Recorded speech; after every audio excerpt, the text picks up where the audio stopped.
Hai Sobat Sehat Panti Waluyo, kita kembali lagi di acara Prognosa, program ngobrol santai bersama Rumah Sakit Panti Waluyo yang edisi hari Selasa 16 Maret 2021. Dengan saya Arinda yang akan memoderatori acara kali ini dan juga sudah hadir bersama kita Dr. Marbidu Mahulai, spesialis ortopedi Rumah Sakit Panti Waluyo Surakarta. Selamat datang dokter. Selamat pagi, selamat datang Mbak Selamat Arinda. pagi. Selamat pagi juga Sobat Sehat semua. Iya, jelas kita mengajak semua Sobat Sehat yang hadir di sini, yang ikut join di live Instagramnya Rumah Sakit Panti Waluyo untuk beratensi gitu ya. Karena kita akan membahas mengenai hal yang sangat menarik gitu ya, karena banyak yang mengenai obati radang sendi dengan injeksi intraartikular. Nah itu apa sih? Nanti kita akan kupas, kita akan tanya-tanya ke spesialisnya langsung biar nanti dijawab juga ya dok ya. Ya baik. Nah oke. Sekarang kalau misalnya nih Sobat Sehat nanti terlambat gitu ya untuk mengikuti live kali ini, kita bisa juga nih langsung gabung di IGTV. Setelah prognosa ini selesai nanti akan bergabung di IGTV dan jangan lupa untuk kunjungi channel YouTube Rumah Sakit Panti Waluyo. Jangan lupa untuk like, untuk subscribe dan untuk share gitu ya, supaya nanti tentang edukasi kesehatan ini bisa di-share ke banyak orang banyak lebih banyak teredukasi mengenai kesehatan. Dan juga kami menyampaikan ke Sobat Sehat semuanya bahwa Rumah Sakit Panti Waluyo ini aman karena di rumah sakit ini melakukan protokol kesehatan dengan ketat dan juga semua tenaga kesehatan dan juga tenaga non kesehatan di Rumah Sakit Panti Waluyo sudah selesai divaksin. Dan juga kami tetap menyarankan, tetap menghimbau kepada seluruh warga Surakarta dan khususnya Sobat Sehat yang saat ini bergabung untuk tetap melakukan 5M dalam pencegahan virus COVID-19 ini, yaitu memakai masker, mencuci tangan, menghindari kerumunan, menjaga jarak, dan mengurangi mobilitas. Ya mungkin untuk kita kadang kesulitan gitu ya dok untuk melakukan itu semua, tetapi demi kebaikan bersama mari kita sama-sama melakukan 5M. Dan juga yuk kita sama-sama membuka atensi lewat kolom komentar. Silahkan teman-teman Sobat Sehat semuanya bisa bergabung langsung lewat kolom komentar di bawah ini. Baik dokter, kita langsung aja masuk ke materi ya dok ya. Kita membahas mengenai injeksi intraartikuler gitu ya. Injeksi itu kan artinya suntikan ya dok ya? Ya betul. Nah kalau suntikan untuk intraartikuler itu sebenarnya apa dokter? Oke, jadi injeksi intraartikuler itu adalah suatu cara atau metode pengobatan atau pemberian obat terhadap penyakit yang mengenai sendi. Oke, mengenai sendi. Metode pengobatan sendi itu sendiri sangat banyak, mulai dari pemberian obat, bisa fisioterapi, pemberian obat pun bisa mulai dari yang ringan, sedang, sampai yang paling maksimal. Kemudian mungkin pada tahap selanjutnya bisa kita berikan dengan metode injeksi intraartikuler. Itu salah satu pengobatan pada sendi yang non operatif. Setelah yang semua yang non operatif, mungkin bahkan setelah itu ada alternatif lain baru yang bersifat operatif. Ini jadi itu hanya salah satu cara ya dok untuk mengobati masalah atau penyakit yang menyangkut sendi atau persendian. Ini menyangkut sendi, artinya kalau itu non operatif dan itu masih bisa dilakukan di rawat jalan ya dokter ya? Iya, untuk injeksi intraartikuler sendiri itu memang dilakukan secara aseptik dengan desinfeksi dan lain sebagainya dipenuhi. Kemudian itu pun bisa dilakukan dengan tidak perlu rawat inap di rumah sakit. Cukup dengan visite atau kunjungan ke rawat jalan dan dilakukan. Prosedurnya kurang lebih mungkin makan waktu 15-20 menit. Setelah itu pasien bisa pulang. Nah, itu artinya kriteria radang sendi yang seperti apa ini dok yang perlu dilakukan injeksi, atau memang yang lebih lebih grade 1 misalnya yang nggak terlalu parah, atau yang parah pun bisa dilakukan ini? Iya. Injeksi intraartikuler sendiri itu sebetulnya dia sangat luas pengertiannya, sebab dilihat dari segi obatnya pun itu ada bermacam-macam. Yang paling umum kita katakan itu adalah injeksi dengan seperti oli atau pelumas sendi. Kemudian itu salah satu golongan yang paling utama. Kemudian injeksi dengan kortikosteroid. Yang ketiga, golongan ketiga itu injeksi dengan ada namanya platelet rich protein. Itu salah satu bahan yang diambil dari tubuh pasien. Yang paling canggih adalah injeksi juga, ada salah satu dengan injeksi dengan stem cell untuk mengobati sendi. Seperti itu, sehingga itu sangat luas. Dan untuk penyakit sendi pun itu sangat luas. Ada yang bersifat traumatik, tumor, infeksi dan lain sebagainya. Sehingga dalam topik kali ini yang kita bicarakan kali ini, kita harus mempersempit satu dari jenis injeksinya saja. Kita lebih berbicara tentang injeksi yang bersifat seperti oli atau seperti pelumas untuk sendi yang paling umum dikatakan dengan injeksi viskosuplemen. Kemudian untuk injeksi viskosuplemen ini lebih khusus diindikasikan terhadap kelainan sendi yang digolongkan kepada osteoartritis. Sehingga kelainan-kelainan sendi yang lain seperti yang tadi ada infeksi, ada reumatik, ada asam urat, atau gout, atau bahkan ada tumor, itu tidak bisa dilakukan, tidak masuk kriteria untuk mendapatkan injeksi intraartikuler. Kedua, yang OA tadi ya Dok ya? Yang paling sering kita katakan OA ya, atau aus sendi atau penuaan sendi. Tetapi dari segi OA atau osteoartritis ini pun dia masih ada batasannya. Tidak semua osteoartritis itu perlu diberikan injeksi intraartikuler.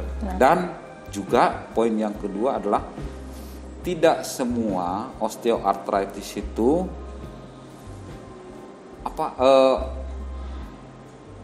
berguna kalau diberikan injeksi intraartikuler yang sifatnya viskosuplemen tadi. Osteoartritis itu yang biasanya nyeri sendi di lutut itu ya Dok ya? Atau yang di mana biasanya Dok? Kalau orang kebanyakan ini paham kayaknya kayak ini loh, suntik oli kayak gitu, bener nggak sih Dok? Betul. Pemahaman umum memang lebih kepada seperti ganti oli atau suntik sendi dengan oli atau memberi pelumas kepada sendi. Sebetulnya pengertiannya itu lebih luas daripada hanya sendi lutut, walaupun di negara kita atau di daerah kita mungkin yang cukup populer atau yang cukup dikenal orang banyak adalah injeksi pada kelainan OA pada lutut. Karena mungkin yang paling mengganggu kali ya Dok ya? Ya, satu itu sangat mengganggu. Kedua itu yang paling banyak terjadi.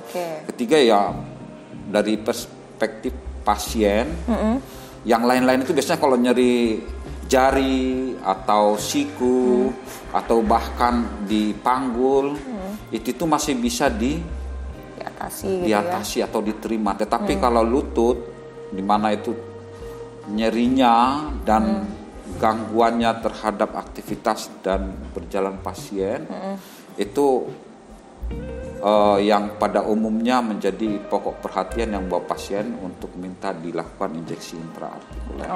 Berarti memang kebanyakan populernya di lutut karena sangat mengganggu, tidak bisa diterima ya. Mungkin banyak juga sih Dok kalau teman-teman yang ada di Sobat Sehat semuanya mungkin mengalami juga orang tuanya, aduh lututnya udah mulai nggak enak kalau diajak naik turun tangga misalnya kayak gitu ya Dok ya. Nah, itu biasanya yang mengalami kebanyakan wanita atau pria sih Dok? Kok saya banyak ketemu dengan wanita ya? Iya, secara epidemiologi dari segi keilmuan kedokterannya, memang penyakit ini relatif lebih tinggi ditemukan pada wanita. Kemudian dari segi ras atau genetik juga itu berbeda juga. orang Asia lebih banyak daripada katakanlah orang Afrika atau orang Eropa. Itu ras ya mempengaruhi. Yang selanjutnya untuk kita sendiri Indonesia katakanlah seperti itu, memang paling sering dijumpai pada wanita itu hampir 2 kali lipat. Itulah kurang lebih 2 kali lipat. Banyak faktornya. Oke. Nah ini menarik sekali, akan kita bahas mungkin di segmen yang selanjutnya ya dok ya, di prognosa selanjutnya, karena kayaknya panjang sekali ini juga ya. Dan kita akan fokus ke injeksi intraartikularnya aja nih dok.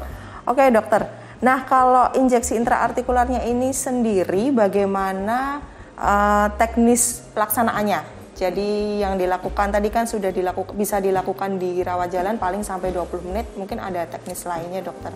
Oke, pertama tetap harus saya tekankan dulu ya bahwa injeksi ini pertama itu harus tepat indikasinya dulu. Jadi pasien yang mana yang memerlukan dan boleh dilakukan injeksi intraartikuler. Sebab pertama obat ini memang relatif mahal. Kedua, itu sangat sempit penggunaannya. Itu saya bilang tadi, jadi osteoartritis itu bisa digolongkan paling mudah itu ada yang ringan, sedang, berat.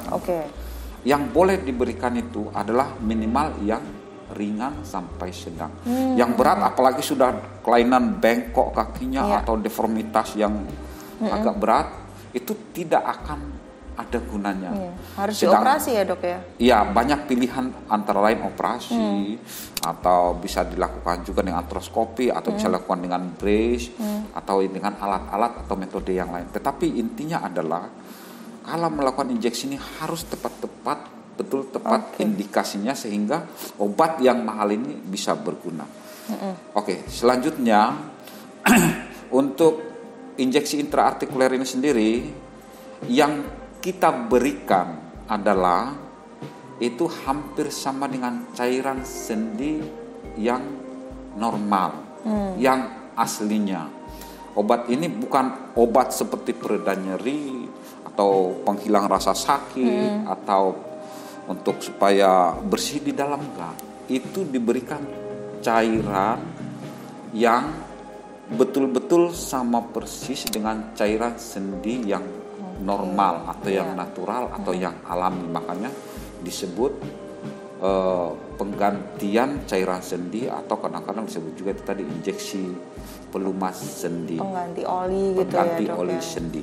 Jadi akan lebih gampang beradaptasi juga ya kitanya kalau misalnya setelah diinjeksi tersebut gitu ya dok ya. Iya. Kemudian tentang itu lagi tadi ya teknisnya. Kalau kita bicara teknis, satu, ini sebetulnya bisa kita golongkan, tapi soal ini penyuntikan ya, termasuk intervensi. Jadi ini merupakan suatu jenis pengobatan dengan tindakan, walaupun tindakan yang ringan atau kita sebut sangat ringan. Biasanya pasien datang ke poliklinik, rawat jalan. Kemudian secara teknis kita lakukan diagnosa dan kita lihat kondisinya, kita nilai tepat untuk melakukan penyuntikan, baru kita rencanakan penyuntikan. Kemudian biasanya pasien dalam posisi boleh tidur terlentang dengan kaki lurus atau boleh juga duduk dengan kaki bengkok di atas meja. Kemudian daerah yang akan kita suntik terutama biasanya itu yang paling umum dilakukan adalah untuk lutut. Kita lakukan desinfeksi biasanya dengan alkohol atau ya biasanya paling umum dengan alkohol. Kemudian setelah itu kita bersihkan, kemudian kita lakukan penyuntikan. Obatnya sendiri sudah fabrikasi, dalam arti sudah tersedia dalam syringe. Jadi tidak dalam bentuk vial. Dia sudah ada syringe-nya, ada obatnya di dalam, kemudian ada jarum khususnya. Berarti sudah langsung gitu ya.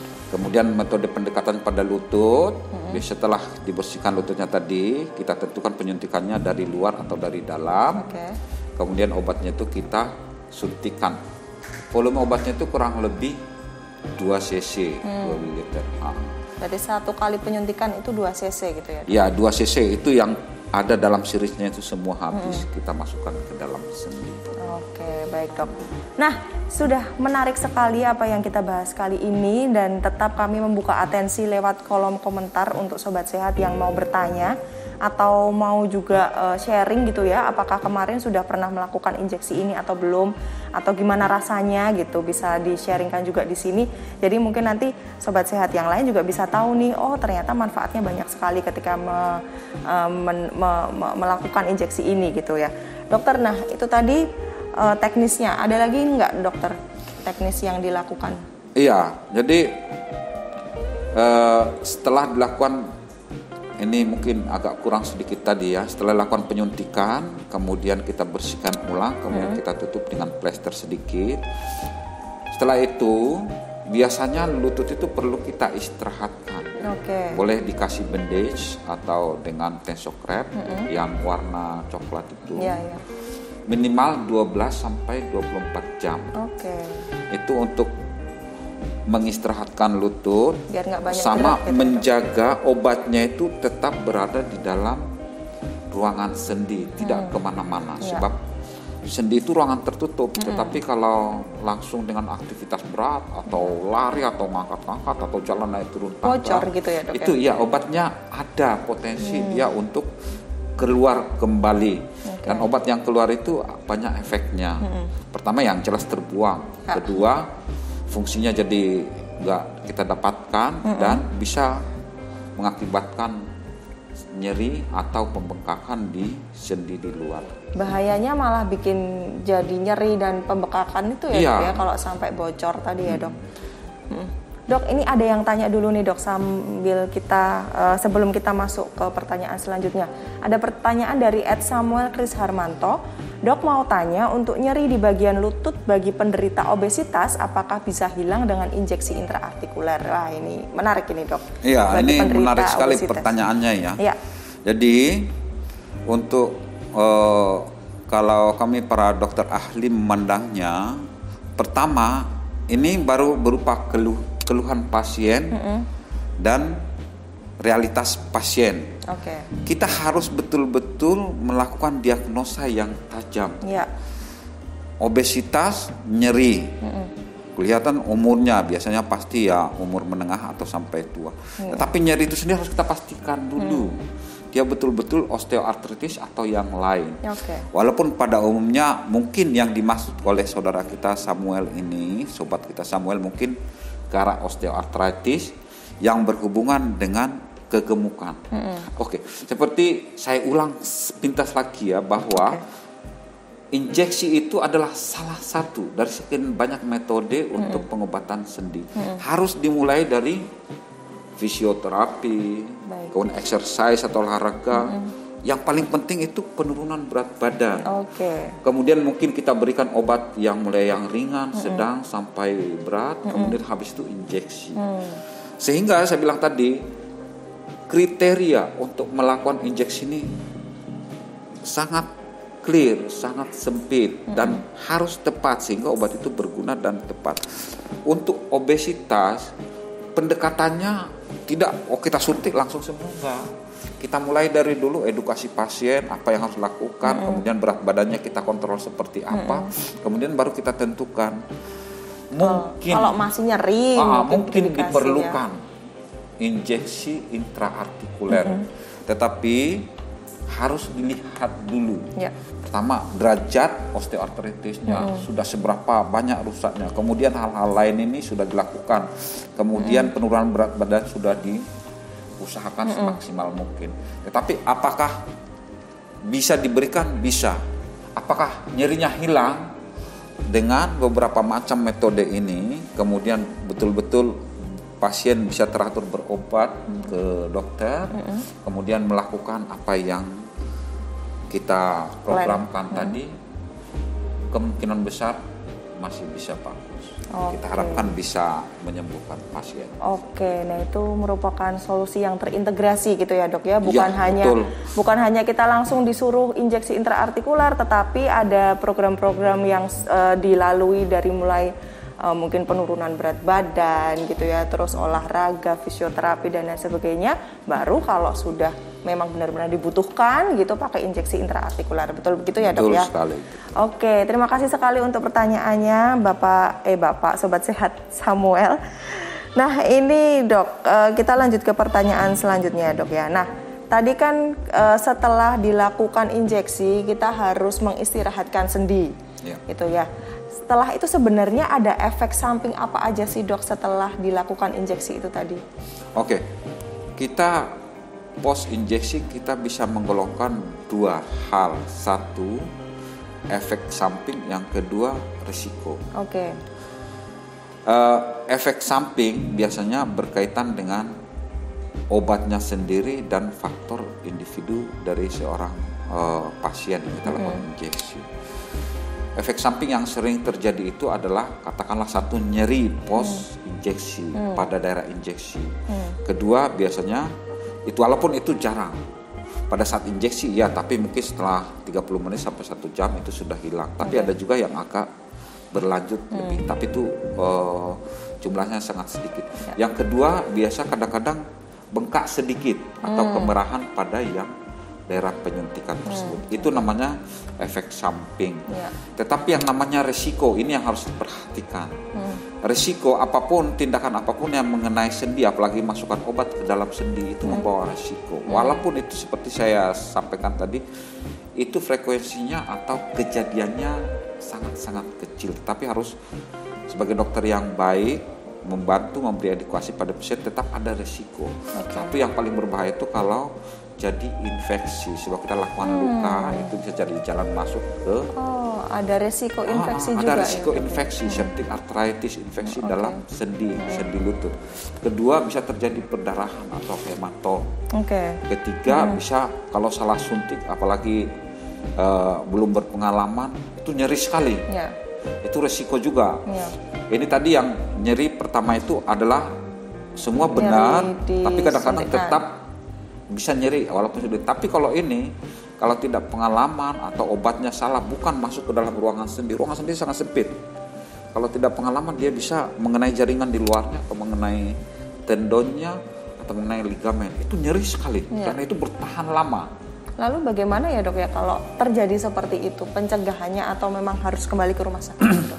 Iya, sebetulnya itu merupakan tanggung jawab dan dari awal perlu edukasi yang baik dari seorang dokter. Tetapi kalau memang sampai terjadi demikian, langkah yang paling bijak tetap harus kembali kepada dokter atau rumah sakit, terutama yang menyuntik, jangan ke orang lain, sehingga bisa dilihat dan bisa direview kembali apa yang terjadi pada saat penyuntikan seperti itu. Artinya tetap ada penanganan gitu ya Dok ya setelah dilakukan. Lah kalau misalnya Dok itu dilakukan di rumah sakit, terus waktu di sini masih oke aja gitu Dok, setelah di rumah nyeri sekali terus ada bengkak gitu, itu gimana pertolongan pertamanya Dok? Kita ngomongin resiko nih ya Dok, kalau misalnya ada resiko seperti itu bagaimana? Dari pengalaman saya pribadi memang itu seperti saya sampaikan tadi, itu sangat jarang sekali. Sangat jarang. Selama prosedur penyuntikan itu kita lakukan dengan aseptik, kemudian kita jaga kebersihannya, kemudian tekniknya sendiri betul, obatnya betul, itu kemungkinan yang sangat jarang terjadi. Tetapi kalau sampai itu terjadi, apalagi nyeri berlebih, itu tidak ada kata lain, memang harus kembali, sebab itu tadi ada kemungkinan hal lain yang berbahaya atau perdarahan di dalam, dan itu berbahaya. Kalau itu terjadi, walaupun selama pengalaman saya menyuntik belum pernah terjadi, itu harus segera dilihat. Itu tadi, tidak boleh jadi tunggu-tunggu dulu, enggak. Sebab penjagaannya, kemudian pos penyuntikan kita sudah lakukan semua dengan baik. Kalau terjadi juga, bahkan mungkin bisa karena alergi juga, alergi terhadap bahan yang kita suntikan. Walaupun itu tadi jarang sekali juga terjadi.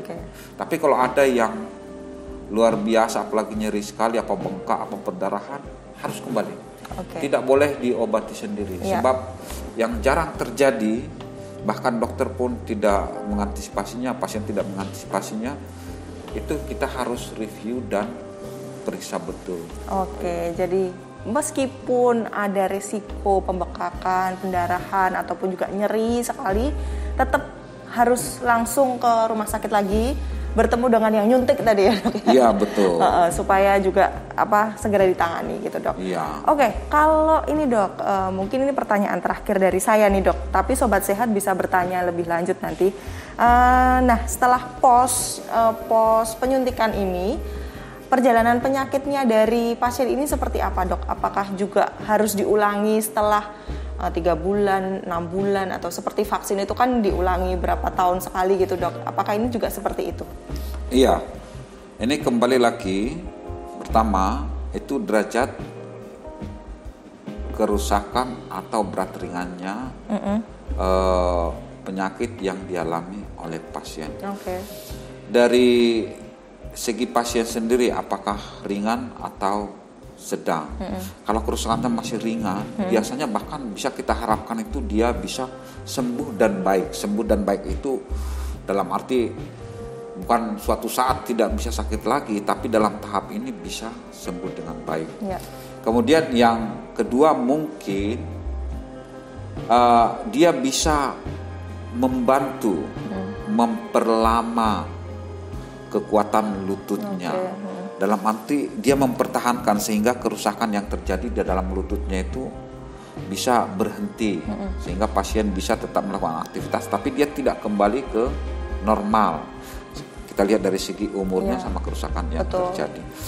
Selanjutnya mungkin satu hal yang perlu diketahui juga, injeksi ini kalau sudah agak terlambat, pasiennya datang agak terlambat, untuk efektivitas obatnya mungkin perlu kita berikan 2 atau 3 kali. Paling cepat biasanya 6 minggu sampai periodik 3 bulan. Jadi kita suntikan sekarang, kemudian 6 minggu berikutnya atau 3 bulan berikutnya. Tapi ada juga yang secara teori atau berdasarkan dari pabrik obat tersebut ada yang merekomendasikan cuma sekali setahun. Tetapi itu pun kembali harus dilihat betul indikasi yang tepat, pelayanan pada pasien, kemudian kita edukasi pasiennya, kita sampaikan seperti apa kondisinya, baru kita tawarkan solusi atau opsi untuk injeksinya seperti itu. Berarti memang tergantung dari kondisi pasien itu sendiri, tergantung dari usianya juga, tergantung bagaimana kerusakannya dari sendi itu sendiri. Nah, ini menarik sekali, Dokter, dan terima kasih sekali untuk informasi yang sudah disampaikan. Mungkin dari Sobat Sehat juga belum ada pertanyaan, mungkin saking ininya ya, terpesona gitu ya, terpesona gitu sama dokter, karena tadi penjelasannya tuh detail sekali gitu, Dok. Jadi bisa mungkin Sobat Sehat sudah yang dipikirkan sudah terjawab ini tadi ya, semoga begitu.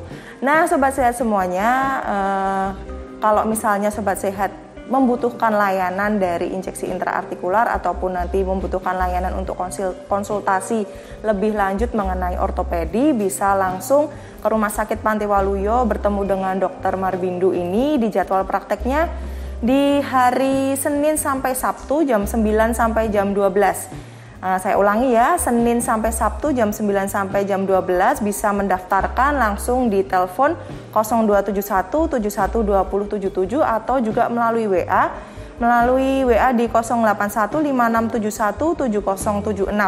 Nah, mendaftar lewat WA ini atau mendaftar lewat telepon akan sangat bermanfaat ya, karena kalau lewat itu kita akan mengurangi interaksi dengan orang yang ada di rumah sakit dan juga akan lebih mengurangi antrian di rumah sakit.